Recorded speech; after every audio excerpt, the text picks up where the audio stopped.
Why is the Prime Minister and Amit Shah so keen on choosing exactly who the election commissioner is going to be? अब सारे vote चोरी कर गायब कर जवाहरलाल नेहरू साहब को देश का प्रधानमंत्री बना दिया गया था। उससे बड़ी वोट चोरी इस देश में साथियों देखने को नहीं मिली है। क्या कोर्ट का टाइम खराब कर रहे हो? कोर्ट ने ये नहीं बोला तुम कोर्ट का टाइम खराब कर रहे हो। मैं भावनाओं में बहकर थोड़ा झूठ बोलता हूं और थोड़ी बात को बढ़ा चढ़ा देता हूं। हेलो नमस्कार सत श्री अकाल अस्सलाम वालेकुम, कैसे हैं जनाब? तो साहब दिल्ली में पार्लियामेंट का विंटर सेशन चल रहा है, शीत सत्र, और इस बार बारी थी राहुल गांधी की, द लीडर ऑफ अपोजिशन की। वही अंदाजे बयां, वही डुगडुगी, वही ढपली, वही हारमोनियम, वही राग हैं, वही बात, बिना सर पैर की बात। इस बंदे के कॉन्फिडेंस को यार मैं सलाम करता हूं। या ये कॉन्फिडेंस है या ये अंदर की चिढ़ है जो कॉन्फिडेंस का रूप ले रही है। तो साहब तीन मुख्य बातें वोट चोरी को लेकर। इस बंदे को यह नहीं पता कि इस देश में आजादी के बाद सबसे पहली वोट चोरी कहां और कब हुई थी। आप लोगों को पता है इस देश में आजादी के बाद सबसे पहली वोट चोरी कब और कहां हुई थी? इस देश के प्रधानमंत्री कौन होगा उसके चुनाव के लिए हुई थी, जब सारे वोट चोरी कर गायब कर जवाहरलाल नेहरू साहब को देश का प्रधानमंत्री बना दिया गया था। उससे बड़ी वोट चोरी इस देश में साथियों देखने को नहीं मिली है। तीन सवाल बंदे ने उठाए हैं, इतने मासूम से और इतने हुतियापे के सवाल हैं कि चलिए अपने छोटे से मन से ही उनका जवाब दे देता हूं। आइए सुनते हैं तीन सवाल क्या ये बंदा लेके आया है। To ask three questions first, which will make it very clear that the BJP is directing and using the election commission to damage India's democracy. The first question, why is it that the CJI was removed from the selection panel of the election commissioner? पहला सवाल यह है कि chief justice of India को election commissioner of India के selection panel से क्यों हटाया गया? सुनिएगा। Motivation could there be to remove the CJI? Do we not believe in the CJI? क्या हम चीफ जस्टिस ऑफ इंडिया में बिलीव नहीं करते कि उस पैनल में CJI chief justice of India नहीं है? Of course we believe in the CJI. Why is he not in that room? हाँ, अब राहुल गांधी ये कह रहे हैं कि ऑफ कोर्स हम चीफ जस्टिस ऑफ इंडिया पर बिलीव करते हैं और वो उस कमरे में क्यों नहीं है जहां पर इलेक्शन कमीशन ऑफ इंडिया का सिलेक्शन होता है। यार तुम उसकी ओथ सेरेमनी में तो जाते नहीं हो और कहते हो हम उसमें बिलीव करते हैं। पहली चीज।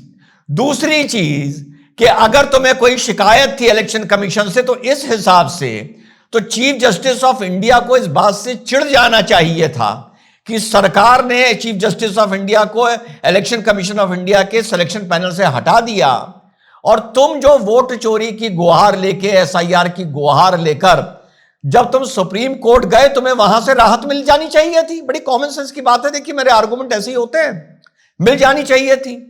तुम सीना पीट के रह गए, मातम करके रह गए। उसी चीफ जस्टिस ऑफ इंडिया ने ना अब ना इससे पहले गवई साहब ने तुम्हारी एक बात कर सुनी और एसआईआर बिहार को रोका। उसके बाद जब अब दूसरे सूर्यकांत साहब आए चीफ जस्टिस ऑफ इंडिया, फिर तुम ड्रामा लेकर एसआईआर के खिलाफ सुप्रीम कोर्ट पहुंचे। अभी कुछ दिन पहले आपको पता होगा मैंने भी वीडियो बनाया था। तो यार उसी सुप्रीम कोर्ट के उसी सीजेआई ने कहा जिसके बारे में तुम ये कह रहे हो कि भाजपा ने उसको सिलेक्शन पैनल से निकाल दिया, यानी उसको हल्का कर दिया, उसने तुमसे यह कहा कि यार तुम ये बार बार फरियादें लेके आ जाते हो, माहौल ऐसा बनाते हो कि लाखों वोट चोरी हो रहे हैं, कुछ नहीं होता, कोई कंप्लेन सामने नहीं आई, कोई बवाल नहीं हुआ, ना चुनाव से पहले हुआ, ना चुनाव के टाइम पर हुआ, ना चुनाव के बाद हुआ। तुम क्या कोर्ट का टाइम खराब कर रहे हो? कोर्ट ने यह नहीं बोला तुम कोर्ट का टाइम खराब कर रहे हो। मैं भावनाओं में बहकर थोड़ा झूठ बोलता हूं और थोड़ी बात को बढ़ा चढ़ा देता हूं। तो उसी सीजीआई ने तुम्हारी ऐसी की तैसी कर दी जिसकी तुम यहां खड़े होकर पैरवी कर रहे हो, और उसकी ओथ टेकिंग सेरेमनी में तुम जाना सही नहीं समझते। आगे चलिए। I sit in that room. It is so called a democratic decision. On one side, Prime Minister Narendra Modi and Mr. Amit Shah. On the other side, the leader of the opposition. I have no voice in that room. बिल्कुल सही बात है। अब ये बोल रहे हैं कि उस कमरे में एक तरफ नरेंद्र मोदी जी बैठे होते हैं, एक तरफ अमित शाह जी बैठे होते हैं, एक तरफ मैं बैठा होता हूं, मेरी सुनता कौन है? अरे भैया, उस कमरे में तुम्हारी कोई ना सुनता, कोई बात नहीं, तुम्हारी तो जनता भी नहीं सुनती। अरे उस कमरे में तुम्हारी सुनी जाए ना सुनी जाए, तुम्हें क्या फर्क पड़ रहा है? जनता को तो तुम्हारी सुन लेनी चाहिए यार। ना अमित शाह तुझे सुन रहा, ना प्रधानमंत्री नरेंद्र मोदी तुझे सुन रहे, ना तुझे जनता सुन रही। बड़ा सीना तान कर हार की सेंचुरी की तरफ अपना रथ लिए भागा जा रहा है, और ना तुझे चीफ जस्टिस ऑफ इंडिया सुन रहा और ना तुझे सुप्रीम कोर्ट सुन रहा। पर तुझे सुन कौन रहा है यार? तो ये आदमी तो वो शिकायत करे कि मेरी अमित शाह और नरेंद्र मोदी नहीं सुनते, देश की जनता तो सुनती है। तो भैया, ये शिकायत जो तू नरेंद्र मोदी और अमित शाह के लिए कर रहा है, ये जाके जनता से पूछ कि जनता तेरी क्यों नहीं सुन रही। वहां तो जनता और तुम्हारे बीच में कोई नहीं होता ना अमित शाह होता है ना नरेंद्र मोदी होता है।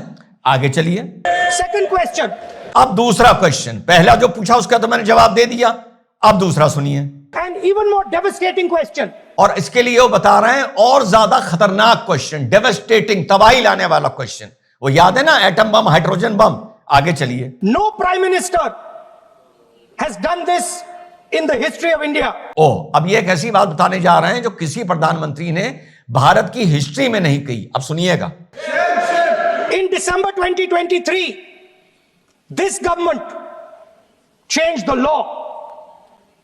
They changed the law to make sure that no election commissioner could be punished for any action they take while they are election commissioner. अब ये बता रहे हैं कि साहब, ये एक ऐसा कानून बना के लाए हैं कि किसी इलेक्शन कमिश्नर को जब तक वो अपने ऑफिस में बैठा है उसे कोई सजा नहीं दे सकता।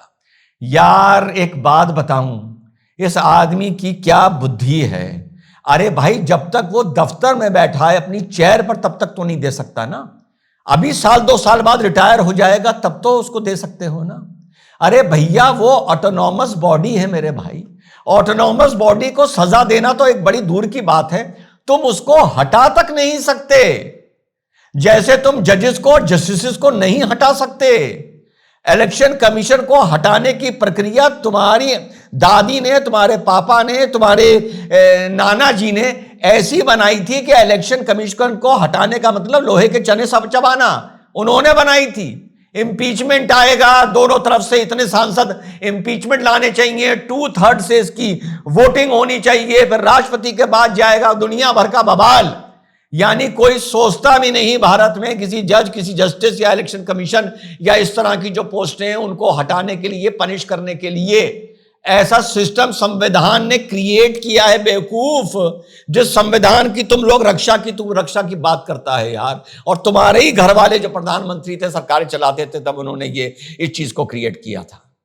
अरे जब तक नौकरी में है तभी तक तो नहीं कर सकते ना, बाद में कर दीजिए ना भाई। और दूसरी बात, किसी सरकारी आदमी को भी आप प्रोसिक्यूट नहीं कर सकते। पता है बाबू को, ये जिन लोगों को नहीं पता होगा, सरकार में कार्य करने वाले चपरासी को तुम प्रोसिक्यूट नहीं कर सकते जब तक वो अपनी ड्यूटी से संबंधित कोई काम कर रहा है और तुम्हें उसके खिलाफ शिकायत है। अब इलेक्शन कमीशन के खिलाफ तुम्हें यह शिकायत तो नहीं है ना कि उन्होंने कहीं जाकर चेन स्नैचिंग की है या चलती ट्रेन में किसी का ब्रीफकेस लेके भागे हैं। ये तो शिकायत नहीं है ना, ड्यूटी से संबंधित शिकायत है ना। तो तुम चपरासी की भी ड्यूटी से संबंधित शिकायत में उसको प्रोसिक्यूट नहीं कर सकते।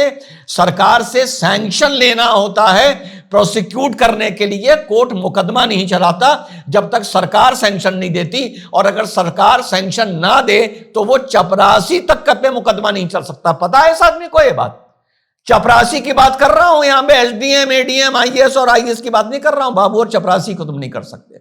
और कह रहा है साहब ये privilege election commission of India को नरेंद्र मोदी ने दे रखा है, जो 75 साल से मिला हुआ है। अब इसका यह मतलब भी नहीं कि तुम कर ही नहीं सकते, समझिएगा आप लोग इसको एजुकेशन के पॉइंट ऑफ व्यू से। अरे तुम कर सकते हो एक तरीके से, फिर अपने सबूत सब लेके डायरेक्ट कोर्ट जाओ। कोर्ट को अगर समझ में आ गया तो वो उसे प्रोसिक्यूशन का आदेश दे देगा, उसके खिलाफ एक्शन ले लेगा। रोज जाके प्रेस कॉन्फ्रेंस करते हो, वहां कौन से विज्ञान भवन में बैठकर पूरी दुनिया को बताते हो, देखो ब्राजीलियन महिला की इतनी फोटो, ये वोट चोरी है, घर में इतने वोट, लेकिन ये सारे कागज लेकर तुम सुप्रीम कोर्ट जाते नहीं। यार अजीब आदमी हो तुम, मतलब बिल्कुल बेवकूफ। जहां जाना चाहिए इलेक्शन कमीशन को प्रोसिक्यूट करने के लिए, वहां जाता नहीं है।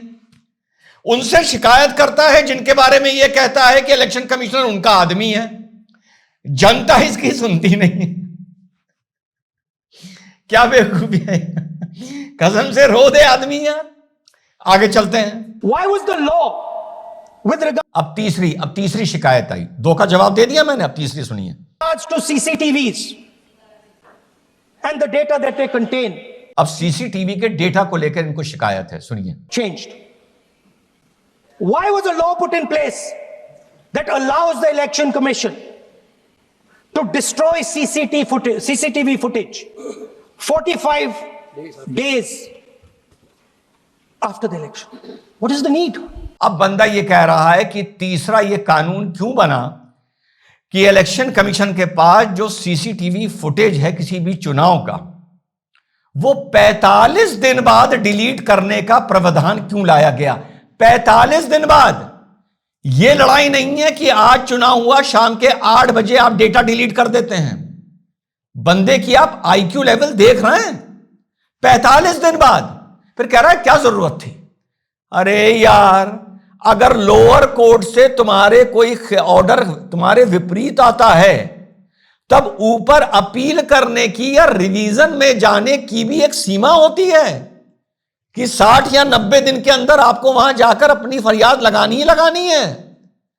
वरना कल को यह कह देगा क्या फर्क पड़ता है, कोई चाहे तो 2 साल बाद आए, कोई चाहे तो 120 दिन बाद आए, कोई चाहे तो 6 महीने बाद आए। ये 90 दिन की आपने कट ऑफ क्यों की है? इसके पीछे क्या राज है?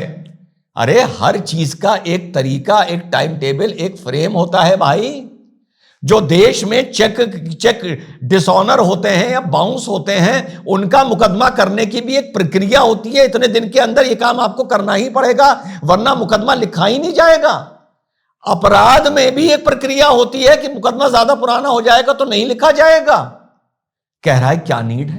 अरे 45 दिन बाद अगर तुम्हें कोई शिकायत है चुनाव से और तुम्हें 45 दिन, अच्छा इसको यह प्रॉब्लम है, ये 2-2 साल बाद सो के जागता है। अब समझ में आई इसकी problem. Okay, when I was preparing the answers to his stupid question, तो ये एकदम से मुझे बात अकर नहीं करी थी। ओके, ये तो खुद जागते ही 2-2, 3 साल बाद है, इस मारे इसकी ये शिकायत है। तो एनीवे साथियों, 3 सवाल लीडर ऑफ अपोजिशन के, काश ये लोग सामने पड़ जाएं। जय हिंद, वंदे मातरम, खुदा हाफिज।